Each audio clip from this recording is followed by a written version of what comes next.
para pihak sudah memahami dan mengetahui keinginan Pemda, dan tentunya sudah diukur juga ya, sudah diukur. Jadi saya himbau kepada para pihak yang memiliki lahan dan yang lain menyesuaikan dengan kondisi yang ada dan aturan, dan mudah-mudahan di sana bulan Maret selesai, di sini selesai, April bisa berfungsi. Kita tahu penanganan banjir Jakarta ini harus dari hulu sampai ke hilir. Di hulunya sudah kemarin selesai dibangun bendungan Ciawi, kemudian bendungan Sukamahi. Ini sangat, kalau nanti sudah berfungsi, ini sangat mengurangi banjir yang ada di Jakarta. Jadi setelah Gubernur Sumur Resapan ini lengser gitu ya, kayaknya Pak Jokowi itu bersyukur sekali gitu. Alhamdulillah ya. Alhamdulillah masalah Jakarta setengahnya sudah selesai, atau 70%-nya sudah selesai, karena Gubernur Sumurisasinya sudah lengser. Sehingga di Jakarta sudah tidak ada lagi begoisasi. Tadi pagi Pak Jokowi itu kayak meninjau atau meresmikan kembali proyek Sodetan Kali Ciliwung. Proyek ini sebetulnya ingin menghubungkan antara jalur kali banjir Kanal Timur dan Kanal Barat, sehingga kalau nanti hujan airnya meluap, air itu bisa disalurkan karena kedua kadal besar ini terhubung. Karena menurut Presiden Jokowi, ini kinerja Pak Heru luar biasa gitu, karena bisa menyelesaikan kasus pembebasan lahan Sungai Ciliwung hanya dalam tempo 1,5 bulan. Ini luar biasa, karena sebelumnya 6 tahun ini mangkrak. Kata Pak Jokowi gitu ya.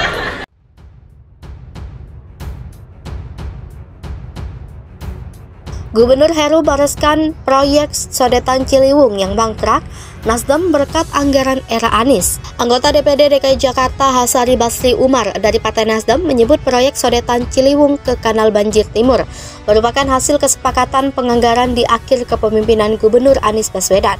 Ini disampaikan Hasan ketika Heru mendulang puja publik karena berhasil membereskan pembebasan lahan proyek Sodetan Ciliwung hanya dalam hitungan bulan. Sementara Anies selama 5 tahun tak berhasil membereskan masalah ini. Hasan mengatakan alasan mengapa proyek ini tidak dieksekusi pada periode akhir Anies saat anggarannya disetujui karena pelaksanaan pembangunan dari APBD tidak bisa dilaksanakan secara instan. Dia menjelaskan bahwa perlu ada beberapa tahapan, mulai dari perencanaan anggaran, pencairan alokasi anggaran, hingga pelaksanaan. Namun Hasan belum merinci berapa anggaran yang disetujui oleh DPRD dan Pemprov DKI untuk proyek Sodetan Ciliwung ini. Sebelumnya, Presiden Joko Widodo menargetkan proyek pembangunan Sodetan Kali Ciliwung selesai April mendatang. Jokowi mengapresiasi proyek ini kembali dilanjutkan setelah 6 tahun mangkrak. Jokowi menyebut masalah proyek pembangunan Sodetan mangkrak karena masalah pembebasan lahan dan 1,5 bulan bisa selesai permasalahan tersebut dan proyek berlanjut sampai sejauh ini. Jokowi lantas mengaku kaget pembebasan lahan itu bisa dilakukan oleh PJ Gubernur DKI Heru Budi Hartono.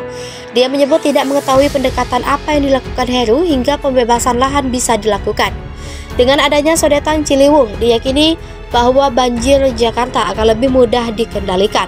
Sebab sodetan ini apabila sudah dibuka bisa menyedot 33 meter kubik air per detik untuk posisi siaga 4 dan 63 meter kubik air per detik untuk posisi siaga 1. Partai Nasdem sebut elektabilitas Anies Baswedan stabil. Partai Nasdem menyebutkan bahwa elektabilitas Anies Baswedan sebagai calon presiden telah stabil. Nasdem diketahui telah mengusung Anies sebagai bakal capres untuk Pilpres 2024. Politikus Nasdem San Mustafa mulanya menyampaikan sejumlah survei elektabilitas telah dilakukan pada Desember 2022 dan Januari 2023. Dari survei yang ada, dia menyebutkan terjadi fluktuasi yang menurutnya lumrah terjadi. Namun demikian, Saan menyebutkan kalau survei-survei elektabilitas yang dilakukan selalu merujuk ketiga tokoh nasional di peringkat teratas, yakni Ganjar Pranowo, Anies Baswedan, dan Prabowo Subianto. Selain itu, San juga mengungkit soal ceruk pemilih Anies dan Prabowo yang serupa. Dia menyebutkan bahwa dari survei yang ada, banyak pemilih Anies yang berasal dari suara Prabowo di pemilihan sebelumnya. Sementara sebelumnya LSI merilis hasil simulasi pemilihan presiden 2024 mendatang.